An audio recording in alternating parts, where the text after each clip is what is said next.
Buenas tardes, tengan todos ustedes. Vamos a seguir con la mañanera. Querétaro. También aprovechando la presencia de autoridades de salud, quisiera preguntarle al doctor Zoé Robledo, ¿qué sabe acerca del actual desabasto de medicamentos oncológicos en plena situación de incremento de casos de COVID? Si esto también ha afectado un poco la operatividad de los hospitales del Seguro Social. Y también preguntarle al doctor Hugo López-Gatell, en el caso particular de Querétaro y con el contexto de lo que está ocurriendo actualmente en Chihuahua. Querétaro también hace un par de semanas tuvo una situación ahí de análisis en la situación de sus cifras. Por lo menos desde el gobierno municipal se habla, y bueno, también del Estado, se habla de que con una nueva estrategia que se está implementando de búsqueda de casos, de realizar más pruebas, es lógico que se encuentren más casos positivos. Entonces, por eso en ese sentido se habla de que están incrementando las cifras que reportan a la Federación. Me gustaría saber usted cómo ha visto el incremento de la diferencia de casos en estas últimas semanas y si también es posible que sea uno de los estados próximos a regresar al semáforo rojo. Bueno, pues los dos.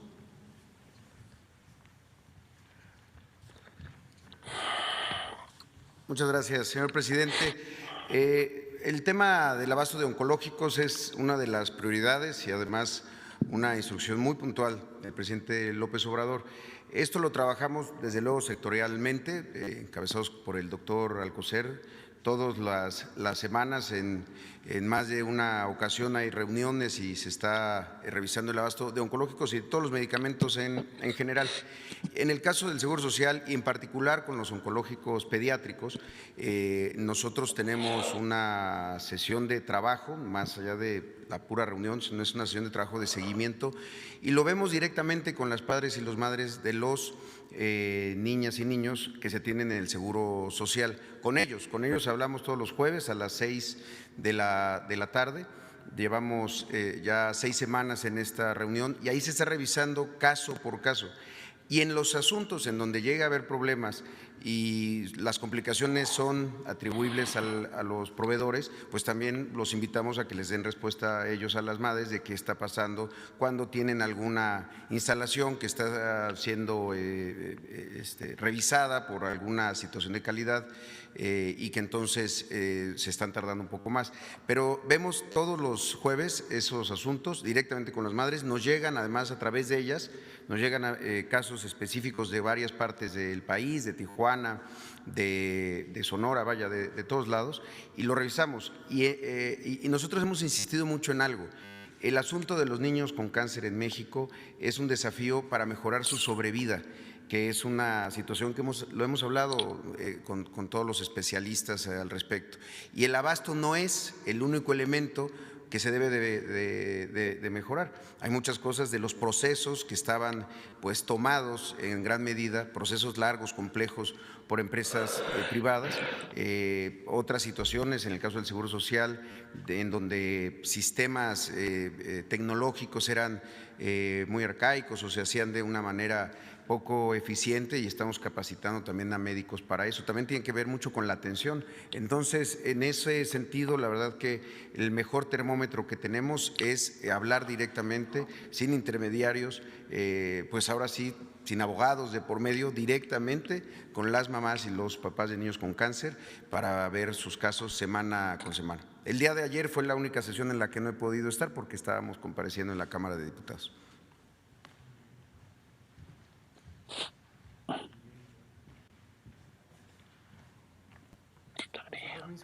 Con su permiso, presidente. Muy buenos días. Felicidades a las médicas y médicos, enfermeras, enfermeros galardonados. Qué orgullo tenerlos en México. Quisiera comentar brevemente sobre lo que dice de Querétaro, pero antes abordar lo que comentaba la compañera sobre cambios de estrategia, aclarando lo siguiente. En el lenguaje convencional, a veces en el lenguaje periodístico, se usa libremente la palabra estrategia para referirse a cualquier esfuerzo sistemático empeñado en alcanzar un objetivo. Pero no se distingue algo que es sumamente importante de distinguir en el lenguaje técnico, en muchos campos, incluido el campo militar, pero definitivamente en el campo de la salud pública. La estrategia es una intervención de larga duración. Es decir, son esfuerzos sistemáticos y estructurados, encaminados a lograr un impacto esperado con un horizonte de larga duración. A diferencia de la táctica, en donde el horizonte es más corto, el tiempo necesario para lograr ciertos objetivos intermedios es más corto. Y aún distinguimos la operación, que son un periodo aún más corto de intervenciones más concretas, generalmente geográficamente localizadas. Es un tecnicismo, pero es muy importante distinguirlo, porque si no, en las noticias a veces se habla de cambio en la estrategia y se asume que hay un fallo de la previa. Si operáramos así, que no es el caso, estaríamos improvisando y estaríamos buscando que ante alguna adversidad en el camino hay que hacer todo de nuevo, y no es el caso. La estrategia del Gobierno de México para responder a la pandemia de COVID-19 fue definida desde el inicio. Empezamos los esfuerzos, como lo hemos comentado, en los primeros días de enero, habiéndose conocido de 44 casos de neumonía en China en la última semana de diciembre de 2019. La estrategia consideró desde el inicio que tendríamos una epidemia larga, y lo hemos dicho siempre, preparémonos para una epidemia larga. El horizonte de tiempo trazado incluyó al menos hasta octubre la duración de la primera ciclo epidémico, y también incluimos el escenario de que al llegar octubre tendríamos un cambio en la intensidad epidémica, porque sabemos que desde hace centenas de años, posiblemente miles de años, en el hemisferio norte, entre octubre y marzo del año siguiente, ocurre la temporada de la influenza. Y dado que la influenza y COVID-19 tienen, aunque causas distintas, son virus distintos, tienen un comportamiento clínico semejante y un comportamiento epidemiológico semejante, porque se transmiten por la misma vía, era lógico suponer que con la llegada de la influenza, además COVID-19 también podría tener un repunte, y que por sí misma la influenza implicaría un aumento en la demanda de servicios hospitalarios, particularmente hospitalización por neumonía o por infección respiratoria grave. Ahora, este es el marco de referencia, esta es la estrategia. La estrategia del Gobierno de México incluye varios componentes mayores. Los fundamentales son los que mencionaré. El primero era lograr aplanar la curva epidémica. De esto hemos hablado muchísimo.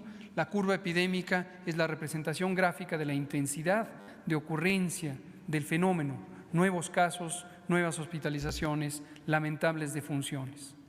Y estas ocurren a cierta velocidad y lo medimos por la cantidad de eventos que ocurren por día. Si la cantidad de eventos que ocurren por día supera la capacidad de responder ante ellos, específicamente la capacidad de darle atención médica a las personas enfermas y en especial de hospitalizar a las personas críticamente enfermas, entonces rebasaríamos la posibilidad de hacer los esfuerzos necesarios para proteger la vida. Y ya habíamos visto la experiencia que se empezaba a dar en los países europeos, en Estados Unidos, por ejemplo. Y no quisimos que pasara eso. Y entonces, para lograr aplanar la curva en una enfermedad para la que no hay ni vacunas ni tratamientos específicos. Hasta el momento no hay ni vacunas ni tratamientos específicos para la COVID-19. El único recurso, o el recurso principal, es las estrategias de la salud pública. Destacadamente la contención centrada en personas, detectar personas enfermas, buscar hacer el diagnóstico por laboratorio, estudiar a sus contactos y recomendar, disponer que tanto la persona primariamente enferma como sus contactos permanezcan en aislamiento 14 días para evitar la cadena de transmisión.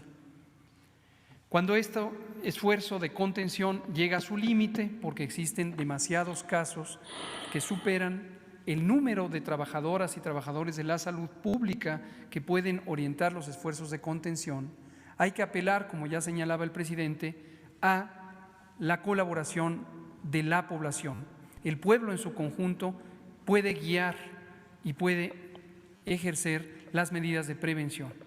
Y entonces pasamos a complementar la contención con mitigación comunitaria.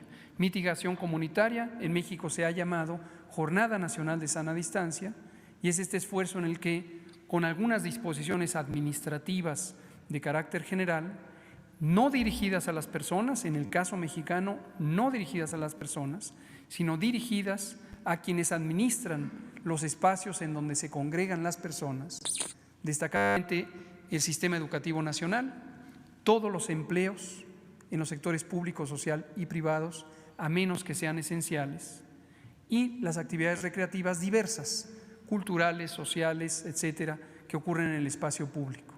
Entonces, las intervenciones de mitigación en el caso mexicano fueron dirigidas y han sido dirigidas y continúan siendo dirigidas no a las personas, porque las personas, todos, todas, somos víctimas de un fenómeno como es la epidemia, de un fenómeno natural, es un virus, es una partícula biológica. Entonces, todos somos víctimas, y si la acción de la salud pública revictimiza a los individuos, haciéndolos responsables o culpables en lo individual de las acciones de control, eso complica mucho la dinámica social. Entonces, en México decidimos no hacerlo así y decidimos orientar los esfuerzos a entidades administrativas que ya mencioné. Esto es lo que logró aplanar la curva, esto es lo que logró que la cantidad de casos diarios y de hospitalizaciones diarias y de defunciones diarias fuera sustancialmente menor, 3/4 partes menor, a lo que hubiera ocurrido en ausencia de intervenciones.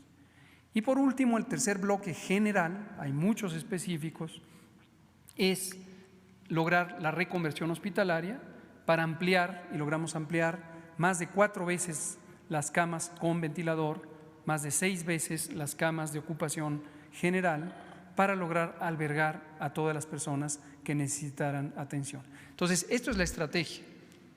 La táctica incluye diversas modalidades específicas para lograr estos 3 propósitos que estoy mencionando.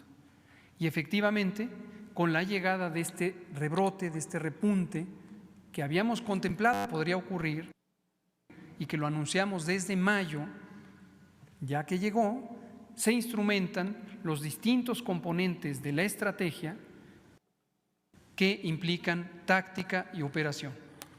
Y ahora hay que regresar a extremar los cuidados y también las actividades que estamos haciendo para la detección de casos con el propósito de interrumpir desde la comunidad las cadenas de transmisión. Y una cosa importantísima, que las personas acudan lo más pronto posible a los servicios de atención médica y con el trabajo comunitario que se viene haciendo ya desde hace varios meses, entonces lograr persuadir a las personas de que acudan prontamente a la atención médica.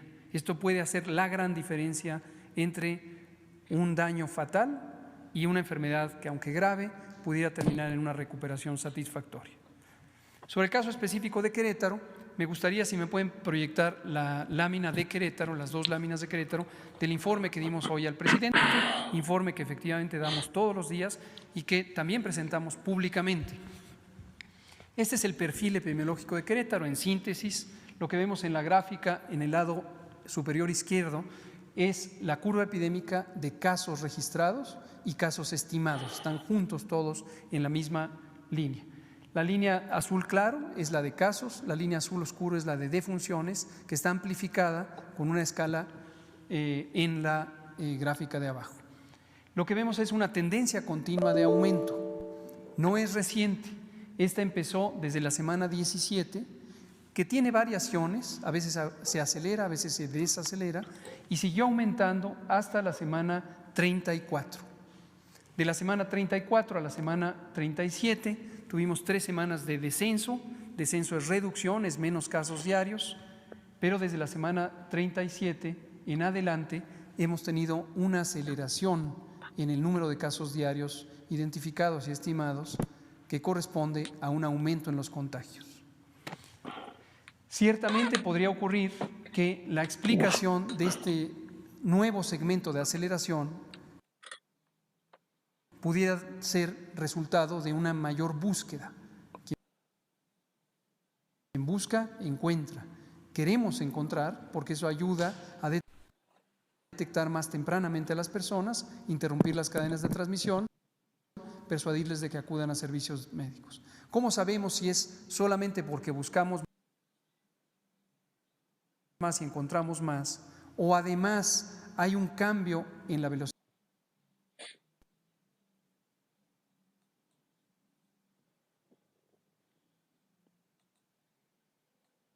de ocurrencia de los casos?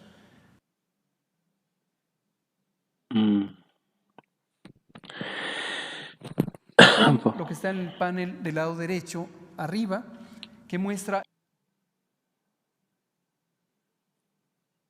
Empezó a fallar. el porcentaje de positividad de las personas que son detectadas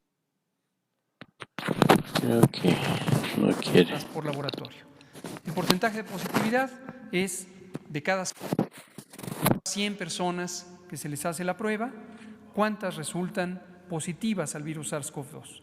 El promedio nacional es 41%, en este momento llegó a ser 59%, y lo mínimo que tuvo es 37%.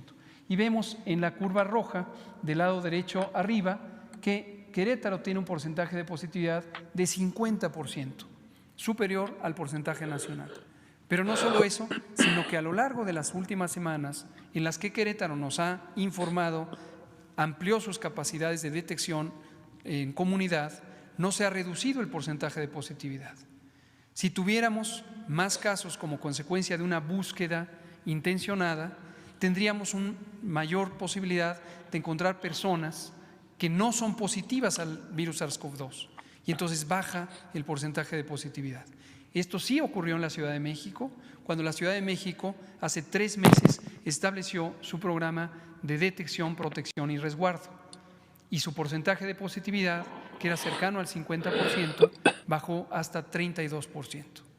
En conclusión, es loable el esfuerzo que hace el gobierno de Querétaro por detectar los casos tempranamente. No hay que perder de vista que detectar no es el propósito, sino todo lo que estoy mencionando, y las evidencias no sugieren que la razón principal del incremento de casos sea una mayor detección.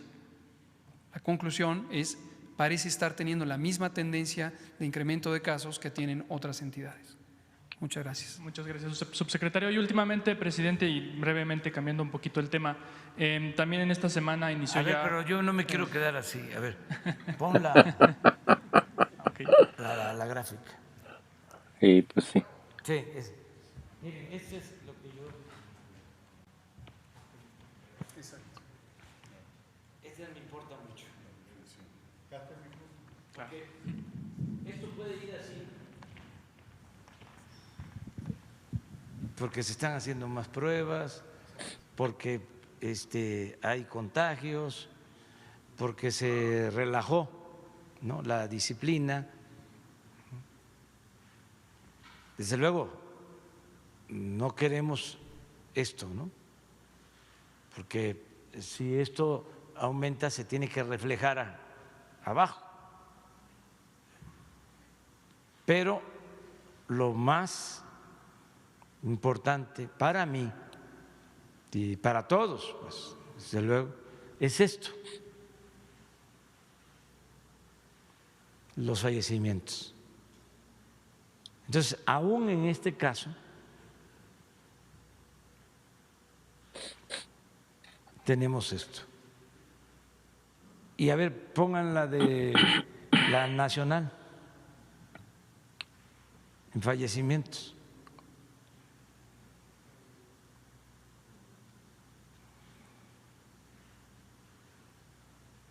Que está pasando también en el caso de Europa. Hay rebrotes, hay más casos infecciosos, pero no necesariamente más fallecidos.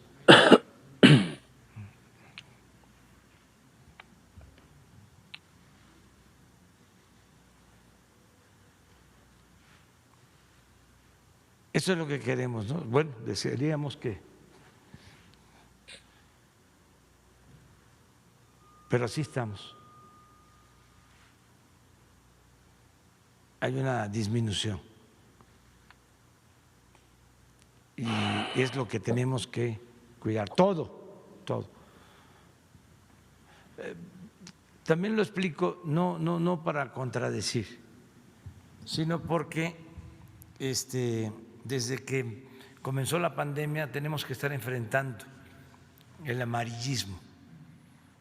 Y entonces se dice la verdad siempre, nunca se ha mentido, se dice la realidad, y entonces sacan de contexto. Por ejemplo, si dejamos la gráfica solo de Querétaro de arriba, lo que plantean es rebrote en Querétaro, ¿sí? O rebrote en el país. Pues hay que ver las cosas con objetividad y actuar de manera responsable, como se debe de hacer. Muy bien. Okay, perdón, y cambiando el tema brevemente, presidente, perdón, si pudiera adelantarnos un poco, en esta semana inició ya formalmente el proceso electoral, particularmente en Querétaro. Si pudiera adelantarnos a algo sobre el candidato a la gubernatura finalmente, si ha tenido contacto con el delegado del Bienestar, Gilberto Herrera Ruiz, allá en Querétaro, si todavía hay interés del doctor Santiago Nieto en participar en esta elección, algo que nos pudiera comentar. Pues nada, ahora sí nada, porque todavía no es el tiempo y está decidido que quienes quieran participar en los procesos electorales del año próximo y son servidores públicos tienen que renunciar. El plazo es hasta el 31 de octubre, pues estamos a 23, o sea que todavía falta. Pero sí, ya a partir del 31 dejan los cargos porque no queremos, legalmente podrían estar más tiempo, en varios casos, pero no queremos que se vincule al gobierno con las elecciones. Una cosa es el gobierno y otra cosa son los partidos. Y antes era una mezcolanza, un contubernio. Desde aquí se decidía quién iba a ir no de candidato, ya de gobernador, porque antes, al momento que salía el candidato, ya era casi en automático el gobernador, en los tiempos del partido único. Y luego, pues ya no había partido único, pero el que salía con el visto bueno de la presidencia llevaba la ventaja de que le ayudaban hasta con presupuesto público. Eso ya se terminó. Una cosa es el gobierno, que es de todos, y otra cosa son los partidos, que como su nombre lo indica es una parte. Entonces, vamos a esperar para ver quiénes van a solicitar su licencia o van a presentar su renuncia. Más que nada renuncia. Muy bien, si les parece, hasta ahí vamos a quedarnos, porque vamos a darle más tiempo en esta ocasión al reconocimiento a los médicos y les vamos a dar también a ellos y a todos los que están laborando, ¿sí? Los que están atendiendo enfermos, los que están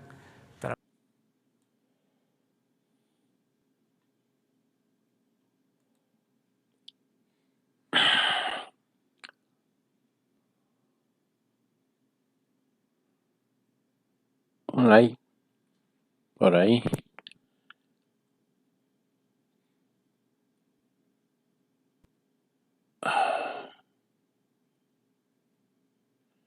pues ahí está. Gracias por su apoyo. Por ahí compártanlo. Tengan un bonito día. Nos vemos. Estamos viendo en la próxima. Saludos a todos. Gracias.